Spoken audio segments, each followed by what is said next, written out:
juridique permettrait de contourner cet obstacle. Et parlons de l'annonce du limogeage de Pape Thiaw. Ce dernier peut saisir les juridictions compétentes pour faire valoir ses droits après son limogeage. C'est l'avis de Cheikh Oumar Aïdara que nous écoutons toujours avec Aliou Sow. Il active son pôle d'avocat déjà pour les questions financières. Parce que quand on parle de contrat, c'est des clauses. Donc il y a beaucoup d'éléments qui ont été introduits dans ce contrat, qui font l'objet de clauses contractuelles. Il va s'appuyer sur son pôle d'avocat pour intervenir et puis réclamer son dû. Parce que quand tu licencies quelqu'un, ce n'est pas la même chose que quand la personne démissionne.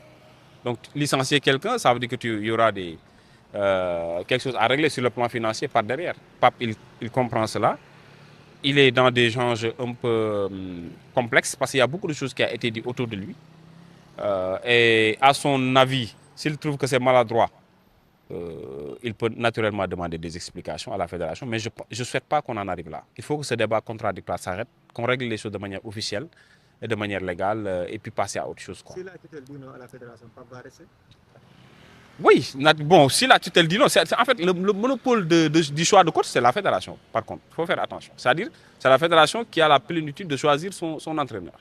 Après, la tutelle ne peut pas dire non à ce niveau. Il peut donner son avis, mais c'est la fédération qui est autonome dans le choix de l'entraîneur. Oui, c'est ça qui est compliqué. En fait, on a des jurisprudences où c'est du forcing, quelque part. Parce que l'instance fédérale est habilitée à évaluer l'entraîneur sur le plan technique et tactique. Ce n'est pas le mieux.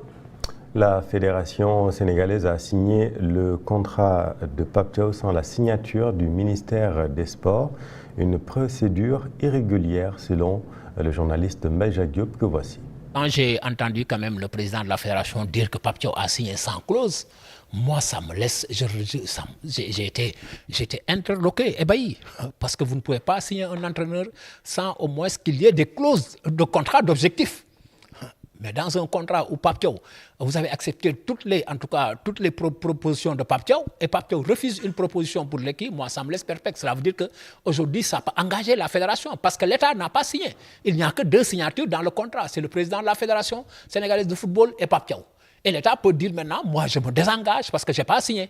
Alors que l'État avait bien fixé, l'État avait donné des instructions pour dire au minimum, Pape Thiaw doit aller en demi-finale. Si, par exemple, tel est le cas, il veut au moins avoir les propositions. Parce que Pape Thiaw, on lui a fait des propositions et il a eu à faire des contre-propositions.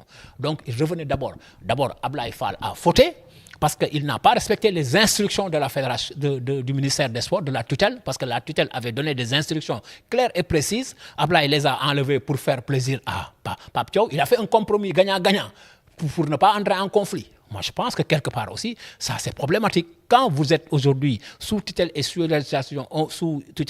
hiérarchisation, et on vous donne en tout cas des recommandations, on vous donne des orientations, vous devez les appliquer à la lettre parce que vous êtes délégataire de pouvoir. Vous ne pouvez pas prendre sur vous le soin de prendre des responsabilités qui ne vous incombent pas, parce que ces responsabilités-là incombent à l'État qui est payeur. Maintenant, l'État peut dire, le prochain entraîneur, vous avez des moyens, payez le prochain entraîneur. Et je pense qu'il est même temps que l'État mette fin à ce que l'État met fin à payer les entraîneurs du football et que le football, qui a demandé son autonomie statutaire, qui a demandé son autonomie financière, puisse prendre en charge le salaire de son entraîneur.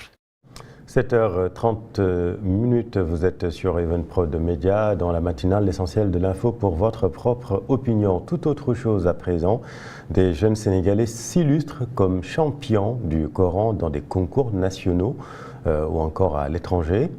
Des lauréats de mémorisation et de récital du livre saint sur la base des critères très stricts comme le tajwid, la mémorisation ou encore la prononciation.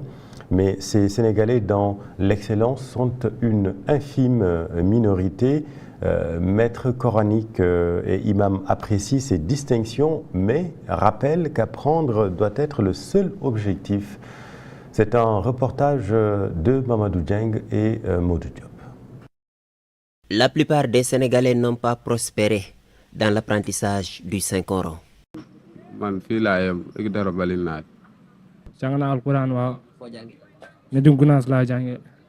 nga yem ci alquran? Man baraat laa génne de baraat minallahi wa rasuli. Foofu laa génne alquran. Tout de même, ils apprécient les performances des jeunes récitants sénégalais sur les scènes nationales et internationales. Je suis très content de l'apprendre. Moi, j'engagerai mon enfant dans cette voie.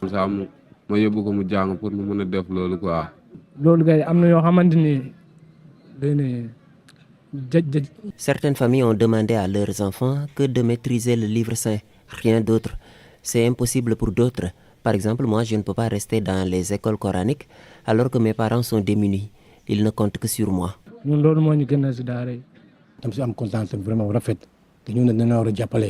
C'est une immense fierté. Ces lauréats, il faut bien les récompenser, comme ce qu'on fait pour l'équipe nationale. Des dizaines de jeunes Sénégalais, garçons et filles, se sont hissés sur les podiums des plus prestigieux concours internationaux de mémorisation et de récital du Saint-Coran au cours des dernières années. Ici à la mosquée Gédo, l'imam du lieu de culte et président de l'association des imams et prédicateurs du Sénégal explique ses prouesses par une mémorisation parfaite du livre saint. Sénégal il y a qu'au Sénégal que tu verras quelqu'un maîtriser tellement le Coran au point de le réécrire en intégralité, sans y jeter le moindre coup d'œil. C'est extraordinaire, c'est dû à cette maîtrise parfaite du livre saint. Plusieurs compétitions majeures de mémorisation et de récitation du Saint-Coran rythment la vie religieuse du pays. Le Grand Prix Fondation Sénico, le Grand Prix international du chef de l'État, institué officiellement par décret, le Grand Prix international Cheikh Ahmadou Bamba, entre autres. Dans ces concours, le Sénégal a ses champions. Près d'une dizaine s'illustrent régulièrement à l'étranger sur la base de critères très stricts.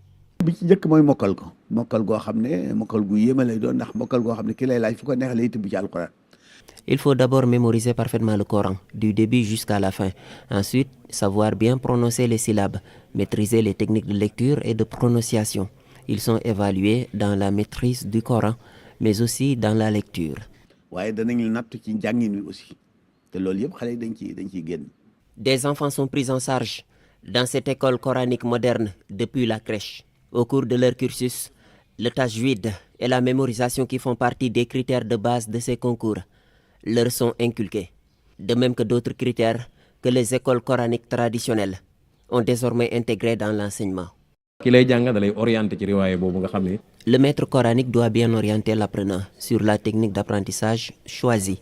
Avant, le récitant ne maîtrisait pas suffisamment les techniques, mais maintenant, il y a de grandes performances.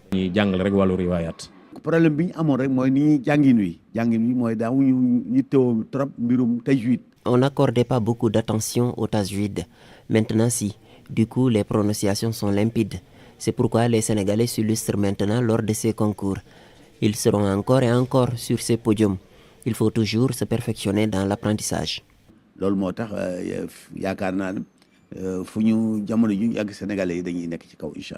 Si une minorité excelle dans l'apprentissage du livre saint, la majorité se contente du peu. Quelques sourates, juste pour effectuer